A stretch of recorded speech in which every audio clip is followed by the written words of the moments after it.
Hey guys, I received a new Osmo Action Cam. I've been playing with this thing just a little over a week now. I've shot a couple YouTube videos with it, and I'm really liking it. The more I use it, the more I like it. Today I want to show you a little bit about it. I want to show you some of the menus, how to set it up for different things, and a little bit more about it. So, hey guys, follow along. I hope you enjoy.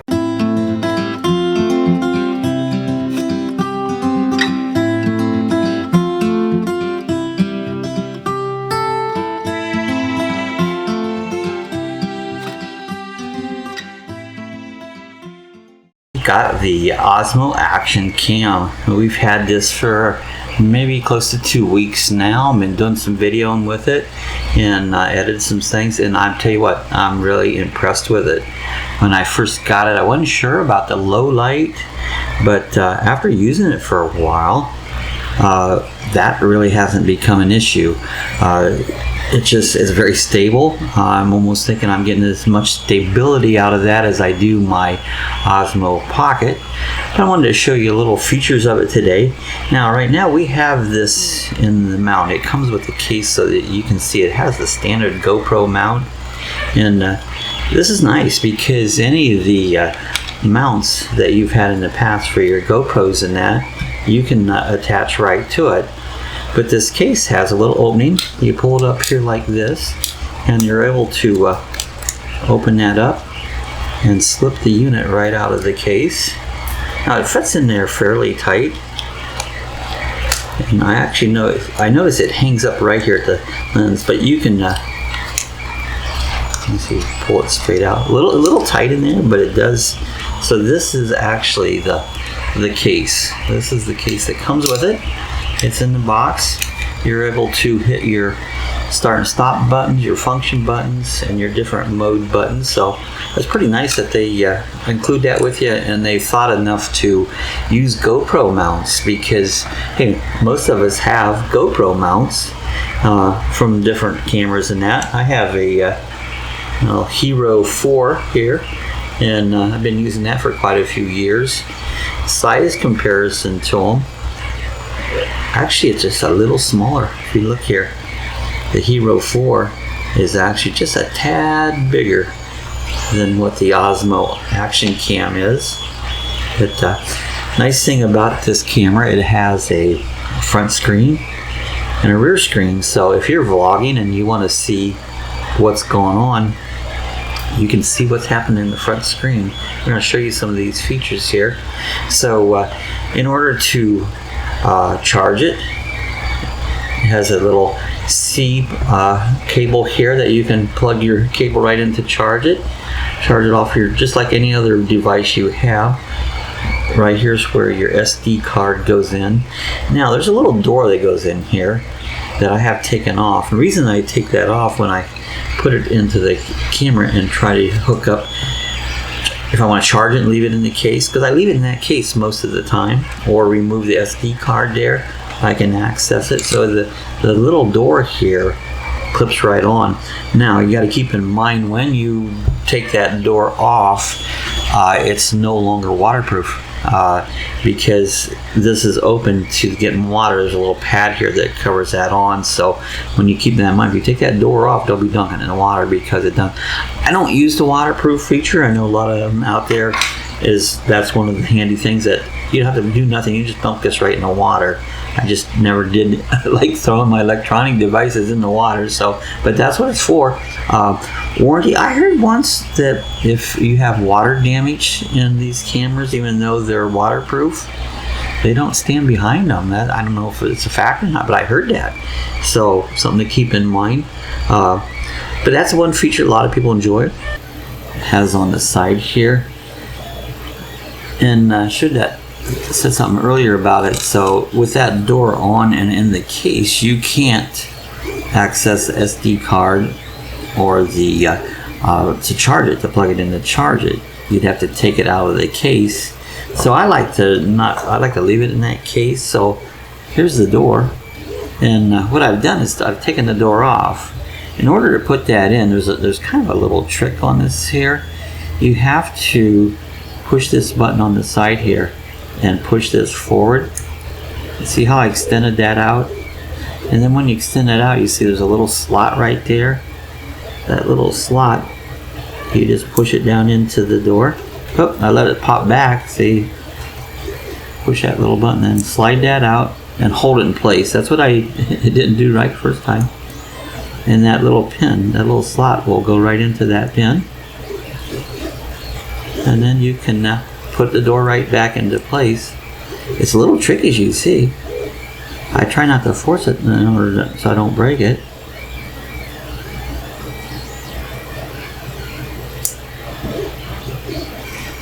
Let's try it in this direction. There it is. You got to hit it just the right direction. Now I'm going to leave this in and show you that. If you know, a lot of times the reviews, they'll have a difficulty doing something, and in order to show you the correct way, sometimes you got to figure it out. So then you just put it back down, and now it's waterproof.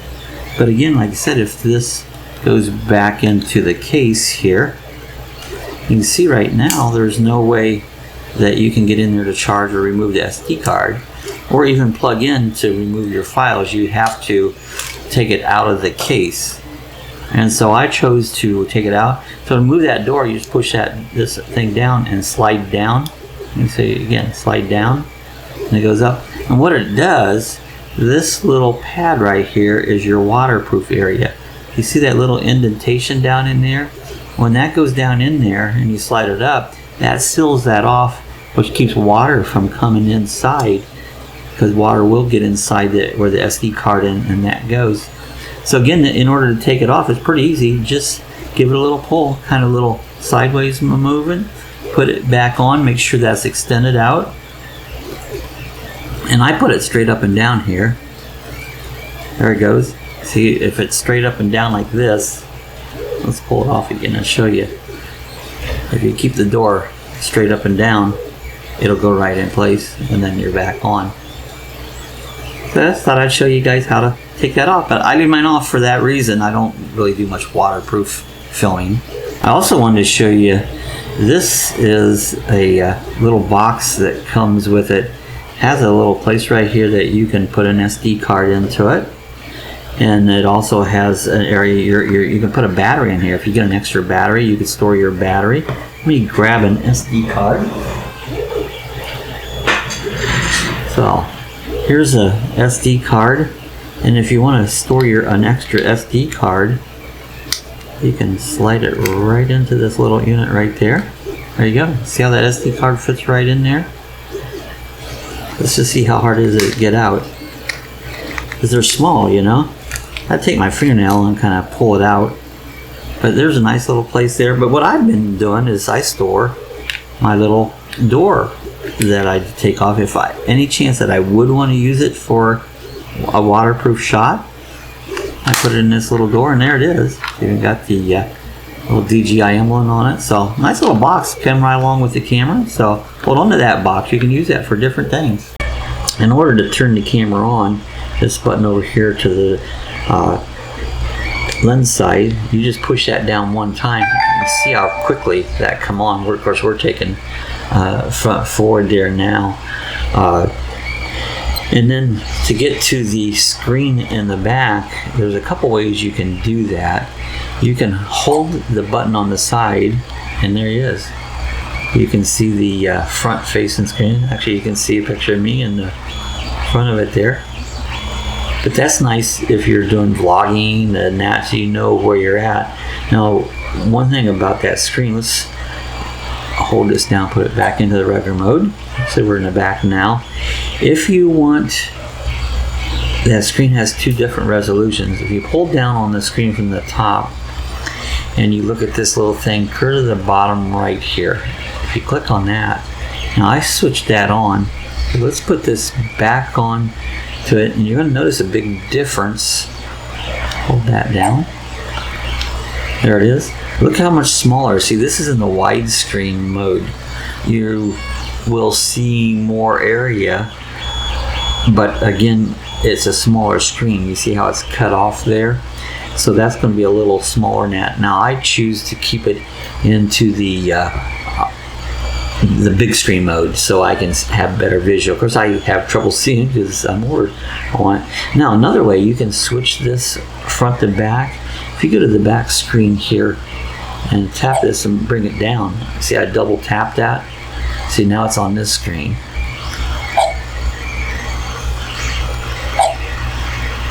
So that's another way you can move the screen in and out from the front to the back screen on it.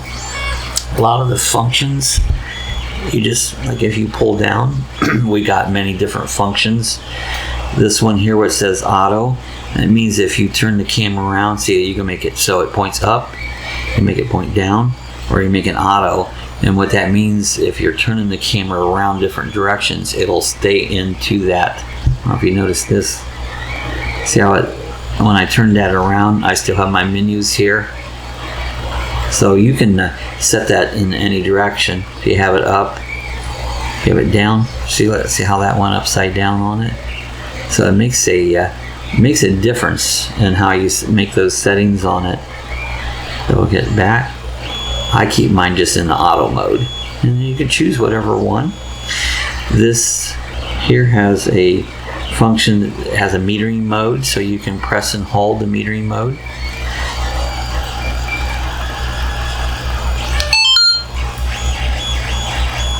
There's the metering mode. I have never used that, so this isn't one mode that I'm as familiar with.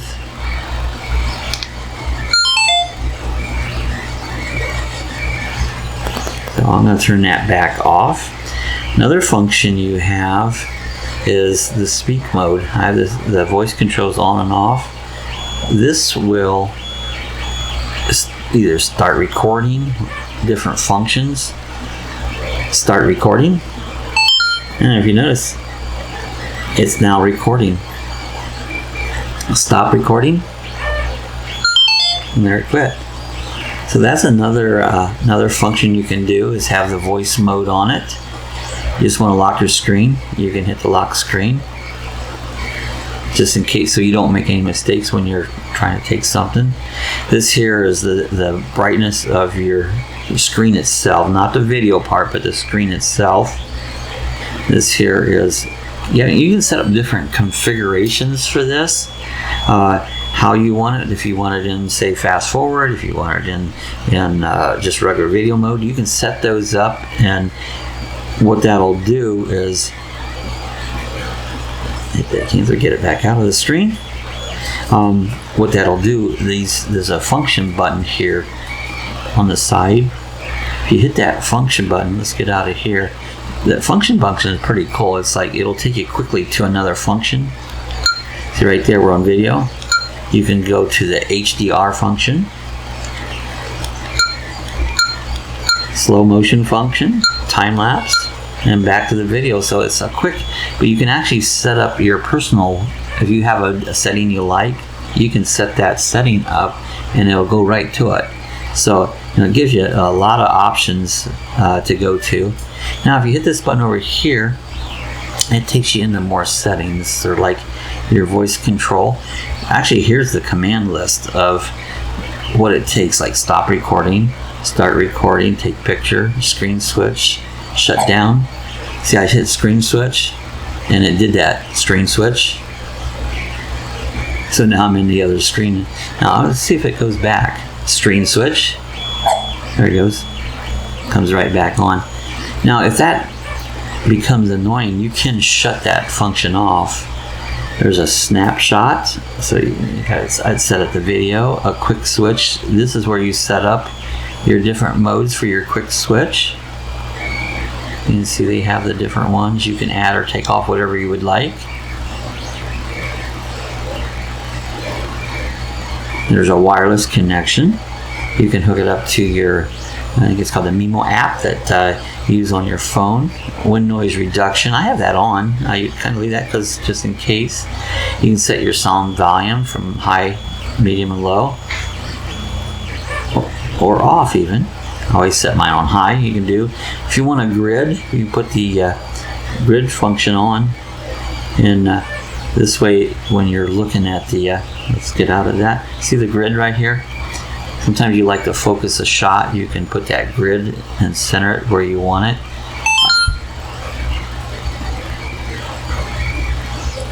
Now let's get back out of that. Alright, so the grid motion, so I'm going to turn the grid motion back off because I don't use that. There's anti-flicker. I don't think you'll need to worry about that. I think in different countries, so you can go, I just have it on auto for the anti-flicker. That's where I just leave it on auto.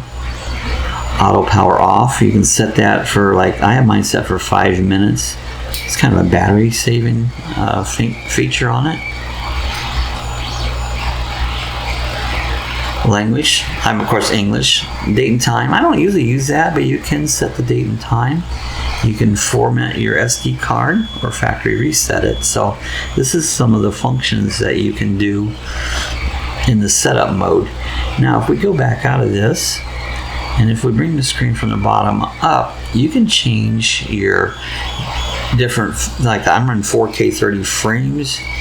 You can change it to whatever frame rate you want. There's 4K 60, 50, 48, 30, 25. Now some people shoot in like 24. I have to experiment. I've never done that. I've always just done in 30. And if you notice up here in this top, it says rock steady. This is your stabilization mode. You can turn that off for different video that you're doing. You can have that rock steady off or on. I usually leave mine on, and you can see you can go 4K 4.3, which is a smaller screen. Regular 4K, you can go 2.7 4.3, 2.7 regular, 1080, 720. 1080, look how you can actually shoot up to 240 frames per second. So most of the time I shoot 4K 30 frames, but you can choose whatever you want. I mean, it gives you a lot of options. Let's get it back in there, come down. Now if you go over this way, it'll play back. This is your playback screen. That was one of the ones I accidentally hit here. You notice there's a speaker there too. And that's kind of nice, but you can actually delete that. We're going to delete that one because I don't need that one. There's another one I accidentally here. We're going to go ahead and delete that. And see, you can, if you want to clean out anything, so it's empty. I cleaned out all my, so that's all the things. Now see, you notice I do it, it says SD card empty. Nothing to show at this point here. So, and over here you can set up your actual function. If you want a manual, you can set your ISO, you can set your white balances, so you can set these different things on here.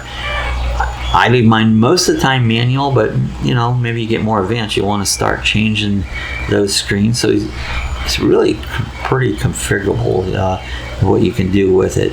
I'm very impressed with the camera. So far, it's just what I've used this a lot for. See, I notice how my screen's small. I'm going to change that back again. Let's hold that down. Bring this up. Get that screen back into there. And then let's switch it back again. There we go. See, now I got a full screen. But I use this a lot. There, see me? You can. But what I use this mainly for I'm finding where I'm only using 2 cameras when I'm out filming. I used to carry 3 cameras with me. I have the Osmo Pocket, which I still use it. And as I film more, I'm sure there's going to be times where I'll use the Osmo Pocket a lot, but at this point, I find I can use this camera. Since these action cameras don't zoom, I carry another camera. I have a Lumix camera that zooms real nicely, so I carry it when I want to do some zoom shots. So now I'm down to carrying 2 cameras instead of 3 cameras, which I really, really like that. I don't know if any days they'll do any electronic zooming on these action cameras or not, and maybe they do and I don't know about it. If they do, leave a comment. So, but these are some of the functions. I'm really, really liking this so far. I'll show you some other clips here with some of the video that I've taken. Maybe we'll try to do some side-by-sides with the Osmo Pocket and also the Osmo Action Camera. But so far, I'm totally, totally impressed with this little camera. I hope this video helped you out. Setting up it, I want to show you how you can use your charger, take your SD card out with your frame on, the frame that is your mount for your GoPro mounts, your that, so you can leave that frame on and still be able to get into your cards, get into your charge, leave it in there. That's why I leave mine all the time, and show you how you can take that little door on and off there if you want to go into the waterproof mode. So I hope this little video helped you out, and again, the more we're using the Osmo Action, the more we like it. This was one I bought. This wasn't a paid endorsement or nothing, so this video was completely just as an end user instead of a paid endorsement there. This is an end user video, so to be honest and show you the true how a real user uses it. I'm not up and down about it. We really like it. I mean, it's a great little camera. I hope you enjoyed the little setup and little tips that I showed you in this video. If you did, hey, give us a thumbs up, and if you have any questions, comments, leave it in the section below. I do have a link below. I'm an Amazon affiliate, so I'll leave a link to the Osmo Action Camera below, and another link if you're just buying anything off Amazon. If you hit on that link, make your purchase. It costs you nothing, but it does help me out a lot, so appreciate this, guys. If you're not a subscriber, I invite you to hit the subscribe button. I do all kinds of how-to and different videos. I do some parks videos. We have some live chats, so check us out. Hit the subscribe button, and we'll see you guys the next time. Hey guys, if you want to order some merchandise, we have stickers available. We have coffee chat mugs, and we have t-shirts. Just click the area where the description below, and you can order it. The stickers are $5 each, and you can put your address there, and so we know where to mail them to. So if you want any merchandise, you can click the description area.